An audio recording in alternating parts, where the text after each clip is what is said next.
कुछ लोग समस्याओं में बिखर जाते हैं और कुछ लोग समस्याओं के साथ निखर जाते हैं। ऑनलाइन मतलब कि 1% सक्सेस है और ऑफलाइन 99% सक्सेस है। इतने बच्चे बैठे हुए हैं, इनसे पूछ सकते हैं। हम एक लाइन में कहते हैं कि अगर आपके पास फी देने में सक्षम नहीं हो तो अपने माता पिता को लाए, हम फ्री में पढ़ाने के लिए तैयार हैं। माता पिता अपनी लड़की को न पढ़ाकर या अच्छे परिवेश में न भेजकर और दहेज के लिए पैसा एकत्र करते हैं, शायद उसका 10% अपनी बालिकाओं पर, अपनी पुत्रियों पर खर्च कर दे और उसे एक बढ़िया माहौल दे, तो दहेज देने की जरूरत न पड़ेगी, सर लेने की जरूरत पड़ जाएगी। सबसे बड़ा है रोग, क्या कहेंगे लोग, तो लोगों के चक्कर में न रहिए। आपको जो बेहतर लगता है वही कीजिए। आने वाले 5 सालों बाद आपके हाथ ऐसे हो गए, माँ बाप को जवाब देना है, अगल बगल वाले को जवाब देना है, रिलेशन वाले को जवाब देना है। सबसे बड़ी ये है मोहल्ले वालों को जवाब देना है, जो कि मोहल्ला वाला जान रहा है कि आप सेकेंड हो फेल हो, फिर भी आपसे पूछेगा, तब रिजल्ट क्या है।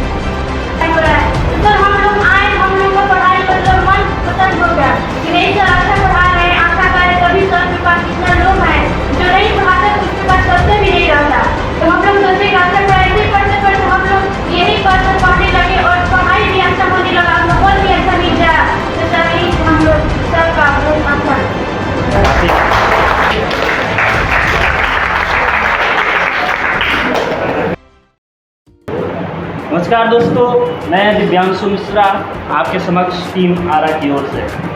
आज हम जहाँ बैठे हैं वह किसी परिचय का मोहताज नहीं है, और आज हम जिसके समक्ष बैठे हैं, जिसके साथ बैठे हैं, वो भी किसी पहचान के मोहताज नहीं है। आरा के जाने माने शिक्षक संजीव कुमार प्रसाद पूरा नाम, और यह संजीव सर के नाम से पूरे आरा में मशहूर है। स्वागत है सर आपका हमारे टीम आरा चैनल में। सर आज हम आपकी एक छोटी सी औपचारिक इंटरव्यू लेना चाहेंगे और उसके पीछे का मकसद जानना चाहेंगे। तो आपका पहला हमारा क्वेश्चन रहेगा कि आपकी जो जीवन की शुरुआत है, आपकी जो इस कोचिंग लाइन की शुरुआत है, वो कैसे प्रारंभ हुई? शुरू में ऐसा होता है हर बच्चे में कि एक पैशन होता है, तो पढ़ाना मेरा एक पैशन था। जैसे कोई बच्चे गाना गाना एक पैशन होता है। आज भी बच्चों से बोलते हैं कि अपने पैशन के पीछे भागो। 2 चीज़ें आपकी लाइफ में है, एक जिम्मेवारियाँ है और एक पैशन है। तो देखिए कि मेरा पैशन क्या है, किस में मेरा मन लगता है। तो शुरू से हम लोग मिडिल फैमिली से बिलोंग किए। हम टोटल मिलाकर 4 भाई बहन हैं। तो पैसा का तंगी था, तो पापा या मम्मी का ये था कि मतलब अगर कुछ आगे करना है आपको, तो आप ये थोड़ा सा अर्न करना सीखिए, तभी हम आपको से हेल्प कर पाएंगे। और यही मेरा पैशन था, जो कि हमने शुरुआत किया जब हम कोटा रहते थे। तो उस टाइम में पैसा का थोड़ा दिक्कत हो गया था, और उस कारण से हम होम ट्यूशन देना चालू कर दिए थे। जैसे कि पढ़ाना, हम पहले ही बताइए कि थोड़ा सा अच्छा लगता था हमको कि जैसे कि कोई टीचर पढ़ा रहा है तो हमें लगता था कि हम भी एक वर्क कर सकते हैं। ये अंदर से हमें फीलिंग होता था। हम आपकी प्रारंभिक शिक्षा के बारे में जानना चाहेंगे कि आपने जो शिक्षा ग्रहण की, आप भी एक आम आदमी होंगे, और आम से खास होने के पीछे का रहस्य क्या है? आज भी आम है, कल भी आम थे। बशर्ते आज बच्चे को कुछ जानते हैं या कुछ समाज हमें जानती है। समय के साथ सब कोई का वैल्यू जो है वो बढ़ते जाता है। तो वैल्यू तब बढ़ता है जब इंसान अब समय को वैल्यू देने लगे। तो बचपन प्रारंभिक शिक्षा उसी तरह से हुई जिस तरह से सबका होता है। हम लोग प्राइमरी स्कूल में, सरकारी स्कूल में पढ़े, और वहाँ से 8 क्लास तक हमने सरकारी स्कूल अपने गांव में ही पढ़ा। 8 क्लास के बाद हमने क्षत्रिय स्कूल में आया, और मेन विकास बच्चों का यहीं से होता है 8 क्लास तक। आप 1 to 8 क्या करते हो उसे कोई मायने नहीं रखता है। जब तक आप 8 क्लास में आ गए, तो 8 क्लास से आपका जो विवेक है, बुद्धि है, या माइंड ग्रो है, या परिवेश है, अगर ये अच्छा रह जाए 10 क्लास तक, तो फिर आप बहुत बेहतर कर सकते हैं। और इसी का प्रभाव मेरे अंदर हुआ कि 1 to 8 ऐसा स्थिति था कि हम हिंदी पढ़ भी नहीं सकते थे, और अंग्रेजी तो दूर की बात थी। लेकिन 8 क्लास में जैसे हमने आरा आया और क्षत्रिय स्कूल में अपना एडमिशन करवाया, और उस समय परिवेश ऐसा मिला कि वहाँ से हमारा ट्रैक ही दम पूरा चेंज हो गया। जैसा कि देखा जाता है कि हर सक्सेस व्यक्ति के पीछे किसी न किसी का हाथ होता है, तो आपका यहाँ तक पहुँचने के पीछे का राज क्या है और किन किन लोगों का? सबसे पहले तो हम अपने माता पिता को धन्यवाद देना चाहेंगे कि उन्होंने हमें जन्म देकर इतना लालन पोषण करके और यहाँ तक पहुँचाया। और हमारी सक्सेस के पीछे या मेहनत के पीछे या यहाँ पहुँचने के पीछे सबसे बड़ा कारण जो था वो आर्थिक तंगी था। शायद मेरे पास आर्थिक तंगी ना होता तो हम इतना बेहतर ना बन पाते। कुछ लोग समस्याओं में बिखर जाते हैं और कुछ लोग समस्याओं के साथ निखर जाते हैं। बशर्ते यह देखना है कि समस्याओं को किस वे में लेते हैं आप। एक सफलता के वे में लेते हैं कि एक अवसर के वे में ले रहे हैं अपनी समस्याओं को, कि एक आप उस उलझन के वे में ले रहे हैं। क्योंकि हर समस्या आपके पास दो रास्ते देती है। एक, आप उस समस्या को संघर्ष करके सफल हो जाइए, और एक समस्या ऐसा, वही समस्या को और कोई व्यक्ति ऐसा लेता है कि उसी समस्या में उलझ कर रह जाता है।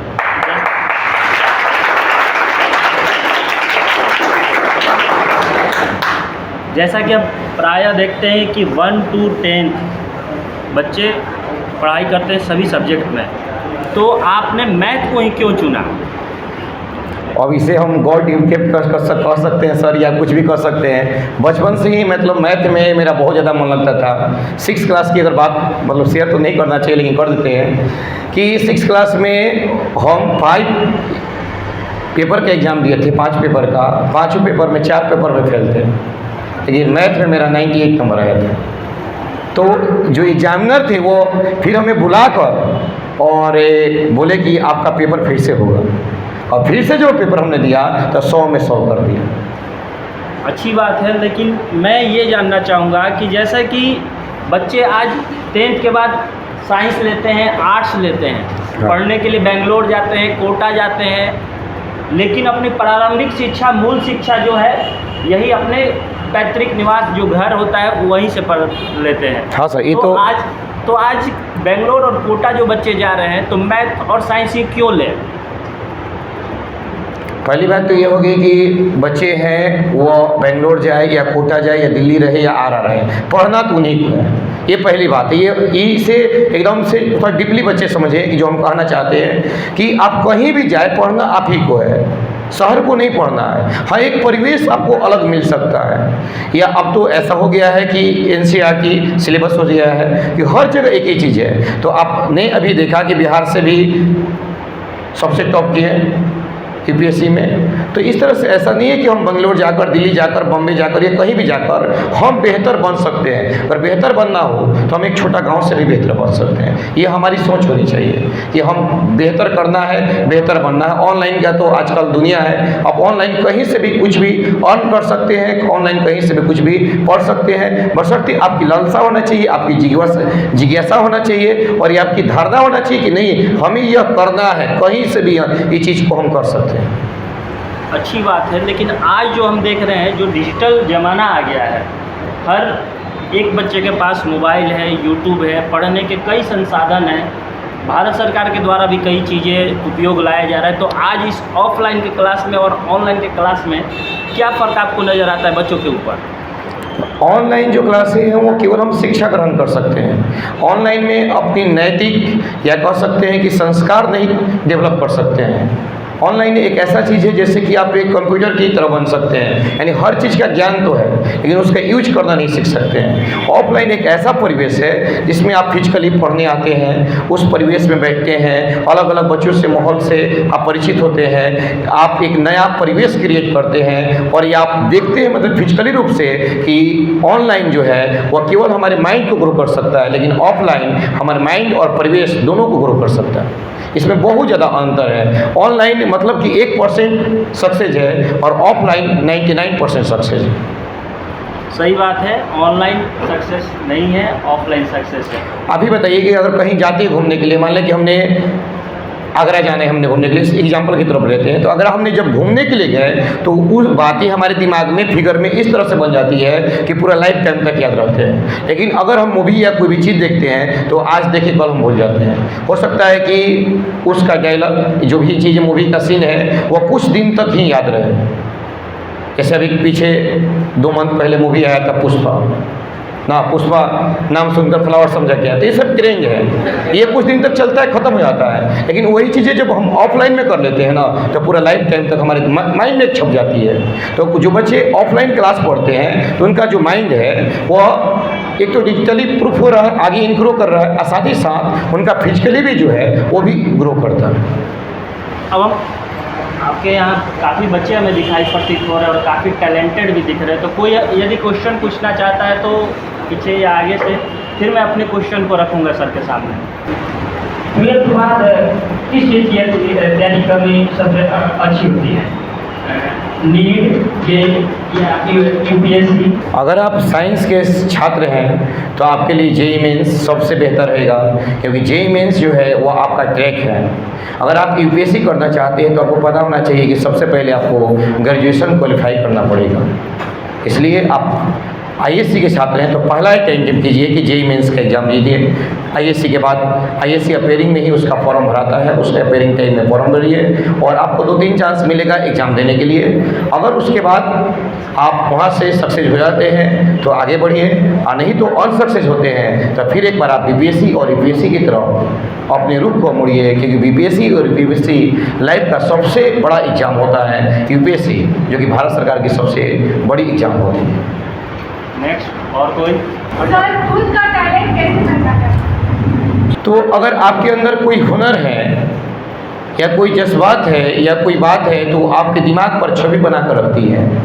जैसे कोई बच्चे ऐसे हैं जो कि खेलना चाहते हैं तो उनके दिमाग में हमेशा वो बातें बनी रहती हैं। कुछ बच्चे ऐसे हैं जो गाना गाना चाहते हैं तो हमेशा कहीं ना कहीं गुनगुनाते रहते हैं। कुछ बच्चे ऐसे हैं जो ड्रॉ करना चाहते हैं, यानी स्केच बनाते हैं, तो कहीं ना कहीं उसके दिमाग में कोई फिगर दिखेगा या कोई इमेज दिखेगा तो उसको लगेगा कि ऐसा हम कर सकते हैं। कुछ बच्चे ऐसे हैं जो कि मतलब कि कहीं पर भी अपना भाषण देना चाहते हैं या प्रवक्ता बनना चाहते हैं, तो अगर कहीं कोई बोल रहा है तो उसको देख कर लगेगा कि ऐसा भी हम कर सकते हैं। दूसरी बात यह है कि हमारे अंदर किस तरह की टैलेंट है यह तब आपको समझ आएगा जब कहीं पर आपकी नज़रें रुकती है।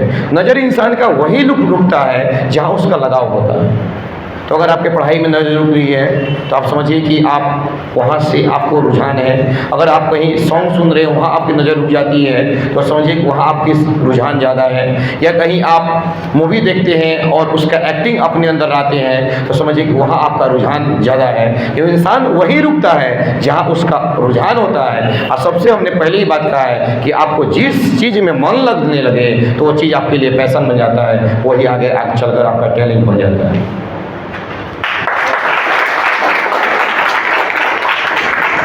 अगला प्रश्न है सर आपसे कि प्रायः हम देखते हैं कुछ बच्चे ऐसे होते हैं जो पढ़ना तो चाहते हैं लेकिन पढ़ नहीं पाते हैं। आर्थिक स्थिति या प्रॉब्लम हो या फिर उनका अपना खुद का हो। ऐसे भी कोई बच्चे हैं जो आपके इंस्टीट्यूट में आए और उनके पास पैसा ना और आपने उसको पढ़ाया हो? सर, हमने अपने बच्चों से, क्योंकि हमने गरीबी देखी है, गरीबी के साथ जी है, तो इसके से मतलब कि एकदम ज़मीनी रूप से जुड़े हुए हैं। आज भी इतने बच्चे बैठे हुए हैं, इनसे पूछ सकते हैं। हम एक लाइन में कहते हैं कि अगर आपके पास फी देने में सक्षम नहीं हो तो अपने माता पिता को लाए, हम फ्री में पढ़ाने के लिए तैयार हैं। ये बच्चे सब पूछ सकते हैं हम,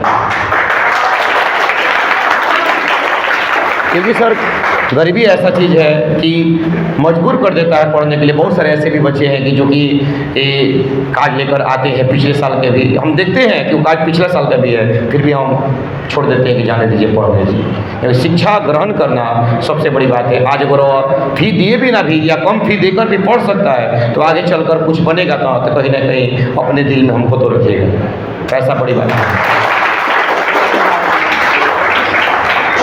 क्या आप मैथ के अलावा भी कोई सब्जेक्ट पढ़ाते हैं? सर यहाँ मतलब कि आईएससी आपने संस्कार की बात कही है, तो मैथ से संस्कार किस प्रकार आता है मुझे नहीं समझ आ रहा है, इसलिए मैंने पूछा कि आप मैथ के अलावा भी कोई सब्जेक्ट पढ़ाते हैं क्या?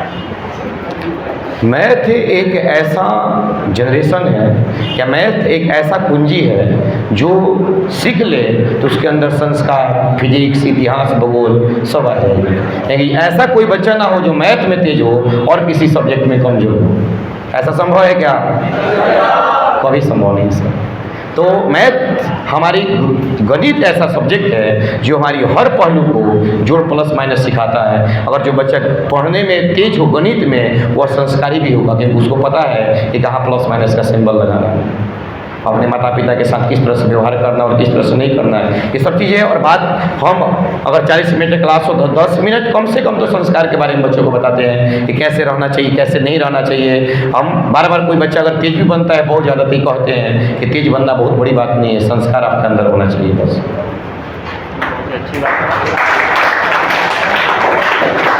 अब शिक्षक के नज़र से हम जानना चाहेंगे कि समाज में जो दहेज प्रथा का चला है, इसके ऊपर आप क्या कहना चाहेंगे? दहेज प्रथा सर एक टिप्पणी है कि अगर इस पर बोला जाए तो बहुत ज़्यादा है, लेकिन हम अपने शिक्षा के माध्यम से कहना चाहते हैं, उन माता पिता को बताना चाहते हैं कि जो माता पिता अपनी लड़की को न पढ़ाकर या अच्छे परिवेश में न भेजकर और दहेज के लिए पैसा एकत्र करते हैं, शायद उसका 10% अपनी बालिकाओं पर, अपनी पुत्रियों पर खर्च कर दे और उसे एक बढ़िया माहौल दे, तो दहेज देने की जरूरत ना पड़ेगी सर, लेने की जरूरत पड़ जाएगी फिर।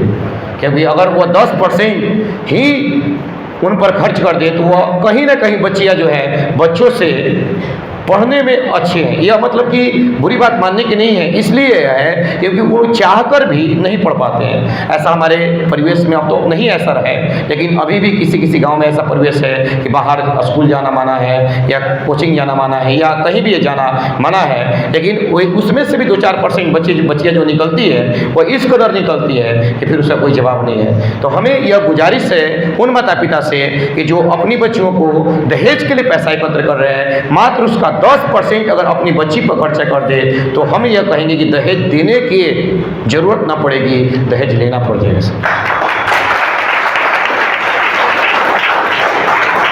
हमारा एक और क्वेश्चन है सर, हमें लगता है कि आप भी अभी तक शादीशुदा नहीं है, तो सर की भी शादी होगी, तो क्या आप दहेज लेंगे या नहीं लेंगे?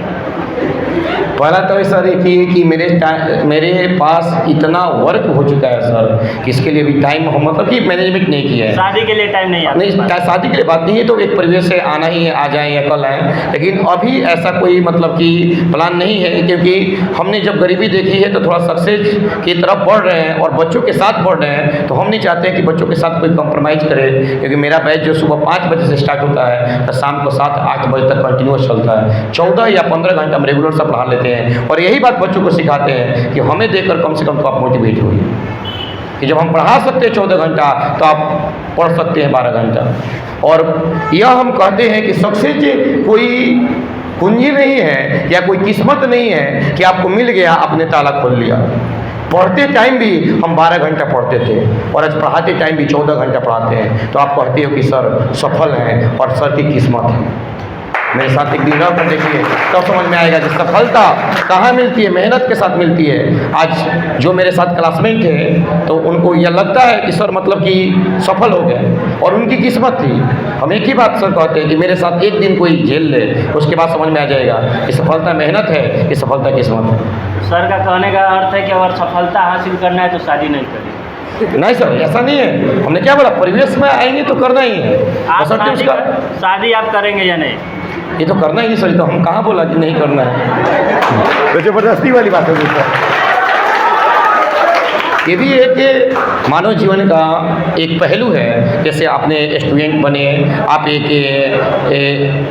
स्टूडेंट के बाद अगर आप आगे बढ़ते हैं तो आप पेरेंट्स बनेंगे, आगे चलकर आप माता पिता बनेंगे, तो एक जीवन का पहलू है। और हर जीवन का पहलू को जीना हमारे मनुष्य के लिए मतलब कि बेहतर है, क्योंकि हर पहलू को हम लेकर चले और उसे बढ़िया से निभाएं। आज टीचर है तो टीचर का पद निभा रहे हैं, कल हम स्टूडेंट है स्टूडेंट का पद निभा रहे हैं, अगर आगे चलकर अगर माता पिता बनते हैं तो उसका भी हम परिचय बहुत बढ़िया से निभाएंगे। साइंस हम लेते हैं, साइंस में सर मैथ्स और एक बायो होता है, तो सर हम मान लीजिए मैथ्स लिए तो सर उससे क्या हम आगे अच्छा कर सकते हैं? Science 10th class pass out होने के बाद बच्चों के माइंड में बहुत सारे मतलब कि प्रश्न उठने लगते हैं कि आर्ट्स लेगी, साइंस लेगी, कॉमर्स ले। लेकिन आजकल जो परिवेश है या जो झुकाव है वो साइंस की तरफ है, इसलिए बच्चे बिना सोचे समझे साइंस ले लेते हैं। लेकिन हम यह बात कहना चाहते हैं कि इसे आप डिसाइड करें कि साइंस लेना और साइंस लेकर आपको क्या करना है आगे चलकर। क्योंकि एक फैशन नहीं है कि फलानवा जीन्स पहना था नया तो हम जीन्स पहनाओ। लेकिन आज का परिवेश हम देख रहे हैं कि एक फैशन के टाइप में है कि अगर हम साइंस ना लें तो लोग क्या कहें, लोग कुछ ना कहें। सबसे बड़ा है रोग, लोग क्या कहेंगे रोग, सबसे बड़ा है रोग, क्या कहेंगे लोग। तो लोगों के चक्कर में ना रहिए, आपको जो बेहतर लगता है वही कीजिए। अगर आप साइंस लेना चाहते हैं तभी साइंस लीजिए। अगर आप साइंस के प्रति, विज्ञान के प्रति, आपके रसायन के प्रति, आपको भौतिकी के प्रति, आपको मैथ के प्रति झुकाव नहीं है तो आप साइंस ना लें। क्योंकि यह उस तरह का हो जाएगा कि जिस पेड़ पर बैठे हैं उसी पेड़ को हम काट रहे हैं, क्योंकि जो समय है वो निकल जाएगा तो दोबारा नहीं आ सकता। अगर आप साइंस लेते हैं तो फिर आप इसमें दो आपके पास ऑप्शन है कि आप बायो लें कि आप मैथ लें। तो जितने गर्ल्स हैं तो उनका तो झुकाव रहता है कि बायो की तरफ, क्योंकि वो डॉक्टरी पढ़ना चाहती है, और दूसरा है कि बॉयज़ जो हैं वो ज़्यादा अधिकतर इंजीनियरिंग करना चाहते हैं। तो हम यह गर्ल्स और बॉय में नहीं बांटना चाहते हैं, हम यह कहना चाहते हैं कि अगर आप इंजीनियरिंग की तरफ आपका झुकाव है या आप डिफेंस की तरफ झुकाव है तो आप साइंस में मैथ ले सकते हैं। अगर आपको डॉक्टर की तरफ झुकाव है तो आप साइंस में बायो ले सकते हैं। हमारी एक आखिरी सवाल है कि काफ़ी दूर दूर से बच्चे हमें लगता है कि यहाँ पे आते हैं और काफ़ी ग्रामीण क्षेत्र से भी आते हैं, तो इसके पीछे का राज क्या है? सर, हमने बच्चों के साथ ऐसा परिवेश क्रिएट किया है कि अगर जिसे तो कहने की नहीं बात लेकिन बता देते हैं, ये हमने अनुभव किया, फील किया, बच्चों से अभी पूछ सकते हैं कि जिस घर के बच्चे पढ़ा दें तो हमको नहीं लगता कि 7 जन्म तक कोई और पढ़ाता है। दूसरी बात यह है कि जिस गांव से हमने पढ़ाना स्टार्ट किया, जैसे कि नारायणपुर हो गया या इधर आपका बोखरापुर हो गया, या कोई भी एरिया जो है हमने पढ़ाना स्टार्ट किया, वहाँ से एक बच्चे आए फिर पूरा उस गांव के टोटल बच्चे आने लगे। इसके पीछे सबसे बड़ा ये रीज़न है कि हमने रिजल्ट बहुत ज़बरदस्त दिया। हमने 3 टाइप में पढ़ाना चालू किया। हमने क्या बोला कि अभी बच्चों को भी सिखाते हैं कि आप एग्ज़ाम देते हैं ना, तो पहले एग्ज़ाम के पैटर्न को सीखिए, तो आप शिक्षक तो बन गए, आपके पास नॉलेज तो बहुत ज़्यादा है, लेकिन आपने सीखा नहीं कि बच्चों को पढ़ाना क्या है। हमने यहाँ बहुत चीज़ें पढ़ा दी है, लेकिन वो 5% बच्चे के दिमाग में गया नहीं, तो फिर बहुत मुश्किल है सर। हम 0 लेवल से बच्चों को लेकर चलते हैं। ऐसा नहीं है कि अगर कोई हम मैथ बड़ा टफ है तो उसको सिखाना है तो हम उसको एकदम डायरेक्ट डिफिनीशन पा जाते हैं, नहीं, A+B का होल स्क्वायर से लेकर चलते हैं, हम 0 लेवल लेकर चलते हैं, ताकि पहले बच्चों को हम समझ पाएँ कि सीखना क्या चाहते हैं, कहाँ तक ये सीख पाते हैं, और तब उनकी माइंड को थोड़ा ग्रो को आगे हम बढ़ाते हैं। और इसी रीजन से है कि आज जिस क्षेत्र से बच्चे, मेरे एक गांव से अगर एक बच्चे आते थे, आज उस गांव के पूरा बच्चे आते हैं। कुछ ऐसे बच्चे बैचेज हैं जिसमें कि मतलब कि स्पेस नहीं होती है सर आप बैठाने के लिए बच्चों को। तो ये बच्चों का एक मेहनत है और हमारा एक लगन है, बस ये दोनों का कॉम्प्रोमाइजेशन चलता है। ये हमने कहा कि संस्कार हमने डालना सिखा दिया बच्चों को, और जहाँ संस्कार हो जाए ना, हमने पढ़ाई से अधिक हमने बच्चों को यह सिखाया कि पढ़ना जरूरी क्यों है। अगर आज आप नहीं पढ़ते हैं तो आज का आपका हाथ इस तरह से है सर, माता के पास से पैसा मिल रहा है, पापा के पास से पैसा मिल रहा है, रिलेशन वाले के पास पैसा मिल रहा है, हर रिलेशन वाले के पास पैसा मिल रहा है, अगर अगल बगल से भी आपको पैसा मिल रहा है या किसी भी तरफ से इज्जत मिल रहा है आपको, लेकिन आने वाले 5 सालों बाद आपके हाथ ऐसे हो जाएगी। माँ बाप को जवाब देना है, अगल बगल वाले को जवाब देना है, रिलेशन वाले को जवाब देना है, सबसे बड़ी ये है मोहल्ले वाले को जवाब देना है, जो कि मोहल्ला वाला जान रहा है कि आप सेकेंड हो फेल हो, फिर भी आपसे पूछेगा तब रिजल्ट क्या है। इसके लिए पढ़ रहा है ये 5 साल तक ऐसे रहेगी सर, 5 साल बाद ऐसे होने वाले हैं, और इनका जवाब देने के लिए पढ़ना है। तो मेन बेटी वो यही होना चाहिए कि पढ़ना हमें क्यों जरूरी है। वो माता पिता जो हमारे लिए एक कहनाम पर कहीं से भी पैसा लाकर देते हैं पढ़ने के लिए, और कहते हैं कि पढ़ने के लिए सर मोटिवेशन क्या चाहिए। वो छोटी बहन छोटी भाई आपके पास मतलब नज़र लगा के बैठे हुए हैं कि भैया का जॉब लग जाता है, क्योंकि हम पहले बताया कि हम लोग अभी तक जितने भी बिहार के लोग हैं मिडिल फैमिली से बिलोंग करते हैं, तो ऐसा किसी के पास नहीं कि कुबेर का खजाना है। छोटी भाई छोटी बहन इस नज़र पर आस लगा के बैठा हुआ है कि भैया मेरा आरा गया है पढ़ने के लिए, अगर पढ़ लिख कर जॉब कर जाए ना तो हम भी आरा रहने लगेंगे। इसके लिए हमें पढ़ना है। काफ़ी अच्छी बात इन्होंने कही।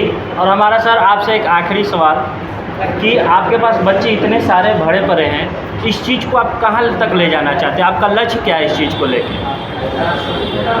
ये तो बहुत बड़ा सपना है सर, और ये सपने की मतलब कि बताना अभी संभव नहीं है, क्योंकि हम कुछ बताते नहीं हैं, सब चीज़ जो है होते जाता रहता है और उससे ज़्यादा होता है सर। जैसे बच्चों को, जैसे कि हमने देखा एक अवलोकन किया 2 सालों में क्या हुआ कि लॉकडाउन के बाद जैसे कोचिंग खुली तो बहुत सारे कोचिंग नहीं खुली, तो बच्चों क्या हुए कि केवल मैथ लेने लगे पढ़ने के लिए आर्थिक तंगी के कारण कि चलिए फिजिक्स और केमिस्ट्री जो है वो घर पर ही हम कर लेंगे। तो उसमें क्या हुआ कि बच्चे रोड पर खड़े रहते थे इधर उधर, तो उसी को लेकर हम हमने एक लाइब्रेरी भी बनाना स्टार्ट कर दिया है और भगवान की कृपा से वो लाइब्रेरी है बनकर स्टार्ट हो चुका है। 5 सितंबर से उसका ओपनिंग है और जो बच्चे रोड पर बैठते हैं उनके लिए हमने बैठने के लिए और पढ़ने के लिए व्यवस्था कर दी है, जो कि एक बहुत बड़ा परिवेश और बहुत बड़ा माहौल होगा।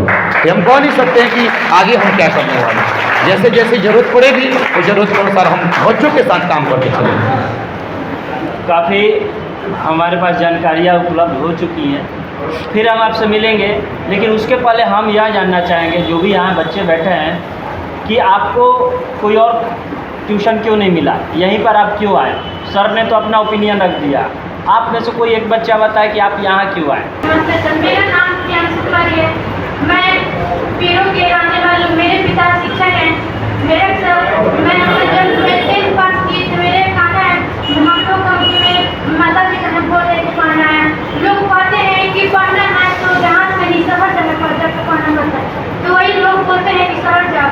अगर हम लोग यहाँ पर आए पढ़ने के लिए तो सोचे कहाँ ट्यूशन जाए कहाँ नहीं जाए, तो जो लोग सर स्टूडेंट होते हैं उनसे हम लोग पता है कि सर अच्छा पढ़ाते हैं, तो हम लोग जहाँ मतलब ट्यूशन देखे तो बोले कि चलिए देख कर पहले देखा जाए कैसे पढ़ाई हो रहा है। तो सर हम लोग आए, हम लोग का पढ़ाई मतलब मन पसंद हो गया कि नहीं सर अच्छा पढ़ा रहे हैं, अच्छा कर रहे हैं, तभी सर के पास जितना लोग हैं जो नहीं पढ़ाते तो उसके पास बच्चे भी नहीं रहता। तो हम लोग सोचे कि अच्छा पढ़ाई से पढ़ते पढ़ते हम लोग यही पर पढ़ने लगे और पढ़ाई भी अच्छा होने लगा, माहौल भी अच्छा मिल गया। तो सर यही हम लोग सर का बहुत अच्छा अपना IQ लेवल पे अपना IQ मेरा IQ लेवल पे कि IQ लेवल बढ़ाने के लिए आपको वर्क करने की जरूरत नहीं है। हमने 2 बातें कहा। पहला बात यह कहा कि किसी चीज़ को पढ़िए, पढ़कर दिमाग में उसको चलाते रहिए, कब तक वह चलता है, ठीक है। दूसरी बात यह कहा कि IQ लेवल बढ़ाने के लिए आपको वर्क करने की जरूरत नहीं है, आपको फोकस करने की जरूरत है। 2 बातें दोनों अलग अलग है, फिर समझे। किसी भी चीज़ को पढ़कर उसको दिमाग में आप बार बार रिपीट करते रहें, उससे आपके IQ लेवल बढ़ सकता है। दूसरी बात यह है कि IQ लेवल बढ़ाने के लिए किसी चीज़ को रटना नहीं है, फोकस करने की जरूरत है। इसका एकदम सिंपल सा आपको एग्जांपल देते हैं, सिंपल सा। अगर कोई आपका दोस्त जो है दिल्ली या बम्बे आपके साथ जा रहा है, ट्रेन से जा रहा है, और उस टाइम में उसका नंबर आपको लेना है और ना आपके पास पेन है, ना आपके पास पेपर है और ना कुछ है, और 1 मिनट के अंदर ट्रेन खुलने वाली है, अगर वह नंबर बोलता है तो कितना फोकस करके आप उसको सुनिएगा। समझ आ रहा है क्या बोला? वो आपके साथ आखिरी बार आपसे मिल रहा है, फिर मिलेगा नहीं, नंबर पे ही बात होगा। और आप कहते हैं कि मेरा सर IQ लेवल बहुत ख़राब है, लेकिन वह ट्रेन पर चढ़ा हुआ है और यह फील कीजिए आप कि आप ट्रेन के नीचे 1 मिनट के अंदर ट्रेन खुलने वाली है और वह मोबाइल नंबर आपको बोलता है, तो आप कितना फोकस करके उसे सुनिएगा कि एक बार में याद हो जाएगा, पूरा लाइफ टाइम तक नहीं भूलिएगा। आप कहते हैं कि सर IQ लेवल कैसे बढ़ेगा? तो किस चीज़ का कितना ज़रूरत है, अगर ये आप ले लेते हैं तो फिर कहने की जरूरत नहीं है IQ लेवल बढ़ाने की। हमारे अंदर सब कुछ है, बशर्ते उसे हम निकाल नहीं पाते। ये सब बातें पर ध्यान रखना है, क्योंकि आप ही हो जो अपने जीवन की कर्ता धर्ता हो और लोग नहीं, लोग तो केवल सलाहकार हैं। आज असफल हो जाइएगा तो वो गुणगान गाएंगे कि मेरा कहने से आप सफल हैं, कल असफल हो जाइएगा तो गुणगान गाएं कि हम ही कह दे रहे हैं। तो लोग के चक्कर में ना पड़े, सबसे बुरा है रोग, क्या कहेंगे लोग। तो मैं इसके पश्चात इतना ही बातों कहकर आप लोग से विदा लेना चाहता हूँ। फिर ऐसी इंटरव्यू होगी और इस तरह की बातें सीखने के लिए मिलेगी। किताब कॉपी में तो हर चीज़ हम सीखते हैं, लेकिन कुछ ऐसे बातें सीखें जो हमारे जीवन को, रुख रेखा को बदल दे। क्योंकि हमारे क्लासमेट हमसे बहुत ज़्यादा तेज थे, लेकिन हमने संस्कार में रहा, अपने माता पिता की इज्जत किया और इस माहौल को, इस परिवेश को आगे बढ़ाया। क्योंकि कोई भी कितना भी तेज हो, कितना भी किताबी कीड़ा बन जाए, अगर वह संस्कार में और व्यवहार में न रहे तो सफल नहीं हो सकता है, बशर्ते वो क्लास में तेज हो सकता है। तो मैं इतना ही कहकर आप लोग से विदा लेना चाहता हूँ।